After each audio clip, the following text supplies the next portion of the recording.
సఫ్దర్జంగ్ ఆసుపత్రి నుంచి ప్రముఖ పర్యావరణవేత్త సోనం వాంగ్చుక్ ను ప్రైవేటు ఆసుపత్రికి తరలించాలంటూ దాఖలైన పిటిషన్ను ఢిల్లీ హైకోర్టు తిరస్కరించింది. సఫ్దర్జంగ్ ఆసుపత్రిలోనే ఆయనకు చికిత్స కొనసాగుతుందని న్యాయస్థానం స్పష్టం చేసింది. ఈ వ్యవహారంలో కేంద్రం తీసుకున్న నిర్ణయాన్ని కోర్టు సమర్థించింది.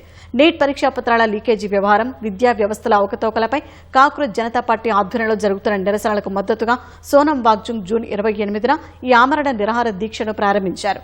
ఆయన ఆరోగ్యం క్షీణిస్తున్న నేపథ్యంలో పోలీసులు వాంగ్చుక్ ను బలవంతంగా సఫ్దర్జంగ్ ఆసుపత్రికి తరలించారు.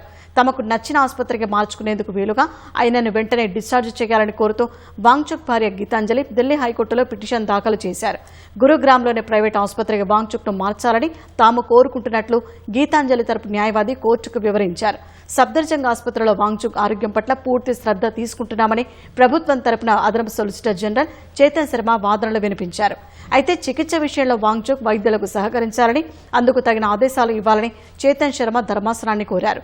దీనిపై స్పందించిన న్యాయస్థానం వైద్యులకు సహకరించాలన్నది వాంగ్చుక్ వ్యక్తిగత నిర్ణయమని, ఈ విషయంలో ప్రత్యేకంగా ఎలాంటి ఆదేశాలు జారీ చేయలేమని వెల్లడించింది.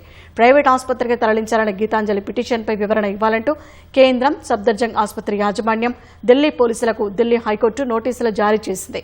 ఈ కేసు తదుపరి విచారణను జూలై 24కు వాయిదా వేసింది.